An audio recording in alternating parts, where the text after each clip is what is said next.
لله رب العالمين واشهد ان لا اله الا الله وحده لا شريك له واشهد ان محمدا عبده ورسوله صلوات الله وسلامه عليه وعلى اله وعلى اصحابه ومن اهتدى بهديه واستنى بسنته الى يوم الدين وبعد. اللہ کے فضل و کرم اس کی توفیق سے ماہ رمضان کے بعد پھر سے کتاب الجامع میں جو ابواب ہیں ان کی شرح کی شروعات کی جا رہی ہے۔ ہم نے تقریباً 1 سال پہلے شروع کیا تھا 9 اپریل 2021 میں، اور کتاب الجامع کا پہلا باب باب الادب کی شروعات ہوئی تھی۔ تب تک الحمدللہ آج تک ہم نے 4 ابواب پڑھ لیے ہیں: باب الادب، باب البر والصلہ، باب الزہد والورع اور باب الترہیب بمساوی الاخلاق، جو رمضان سے پہلے اختتام پذیر ہوا۔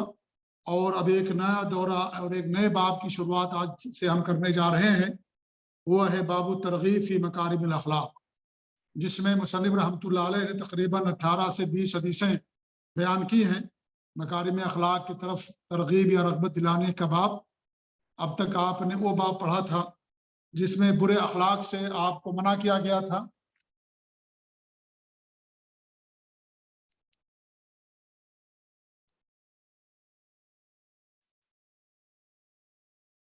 اور یہ جو باب ہے مکارم اخلاق کا باب ہے کہ جو اچھے اخلاق ہیں ان کی طرف رغبت دلانے کا باب۔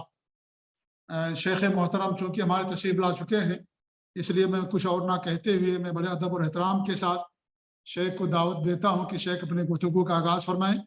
اور شیخ کے ہم شکر گزار ہیں کہ شیخ ہمیں وقت دیتے ہیں اور ہماری جالیہ کو اور جو اس سے جڑتے ہیں ان سب کو اپنے علم سے فائدہ پہنچاتے ہیں۔ ہم اللہ تعالیٰ سے شیخ محترم کی حفاظت کے لیے اور ان کے علم میں اضافے کے لیے دعا کرتے ہیں، اور ساتھ ہی ساتھ جو ہمارے متابعین ہیں اور جو ہمارے سامعین ہیں ان سب سے ہی گزارش ہے کہ جو کچھ ہم سننے زیادہ اللہ تعالیٰ ہم لوگوں کو عمل کرنے کی توفیق دے۔ مکارم اخلاق ایک داعی کے لیے بہت ضروری ہے کہ اس کا اخلاق بھی اچھا ہو، اعمال کے ساتھ ساتھ اس کا اخلاق بھی اچھا ہو، یہ بہت ضروری ہے۔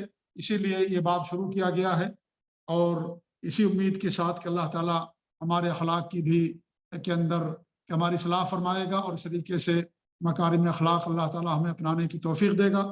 ہم شیخ محترم سے گزارش کرتے ہیں شیخ اپنے درس کا آغاز فرمائیں۔ یہ باب و ترغیب فی مکارم الاخلاق ہے۔ اس کے بعد ایک اور باب ہے جو باب الذکر و دعا کے نام سے، جس میں مصنف نے 29 حدیثیں بیان کی ہیں۔ دونوں باب پڑھنے کے بعد انشاءاللہ یہ کتاب الجامع کا کورس ہمارا مکمل ہو جائے گا۔ اللہ تعالیٰ سے ہم اس کا شکر ادا کرتے ہیں، اور آپ لوگوں کا بھی شکریہ جو لوگ اس سے جڑتے ہیں اور علم حاصل کرتے ہیں۔ اللہ تعالیٰ سب کو جزائے خیر عطا فرمائے۔ شیخ محترم سے گزارش ہے کہ شیخ اپنے درس کا آغاز فرمائیں۔ جزاکم اللہ خیر، السلام علیکم ورحمۃ اللہ وبرکاتہ۔ السلام علیکم ورحمۃ اللہ وبرکاتہ۔ ان الحمد للہ نحمده ونستعینه ونستغفره ونعوذ باللہ من شرور انفسنا ومن سیئات اعمالنا، من يهده الله فلا مضل له ومن يضلل فلا هادي له، واشهد ان لا اله الا الله وحده لا شريك له، واشهد ان محمدا عبده ورسوله، اما بعد، فان خير الحديث كتاب الله، وخير الهدي هدي محمد صلى الله عليه وعلى آله وسلم، وشر الأمور محدثاتها، وكل محدثة بدعة، وكل بدعة ضلالة، وكل ضلالة في النار۔ قال الله تبارك وتعالى: وإنك لعلى خلق عظيم۔ قابل احترام فضیلۃ الشیخ مختار احمد مدنی حفظہ اللہ، موقر اہل علم، میرے محترم دینی بھائیوں اور قابل احترام اور بہنوں، رمضان المبارک کے بعد حافظ ابن حجر العسقلانی رحمہ اللہ کی کتاب بلوغ المرام کا آخری حصہ کتاب الجامع، اس کا باب الترغیب فی مکارم الاخلاق آج سے ہم شروع کر رہے ہیں۔ میں بہت ہی شکر گزار ہوں جبیل دعوت سینٹر کا، اس کے ذمہ داران کا، خصوصاً شیخ محترم فضیلۃ الشیخ مختار احمد مدنی کا اور ان کے متعاونین کا، کہ انہوں نے اس پروگرام کا انعقاد کیا اور دوبارہ اس کو شروع کیا، اس کے لیے کوشش کی، اور مسلسل جیسا کہ شیخ نے بھی بتایا کہ 1 سال سے یہ سلسلہ جاری ہے۔ اللہ رب العالمین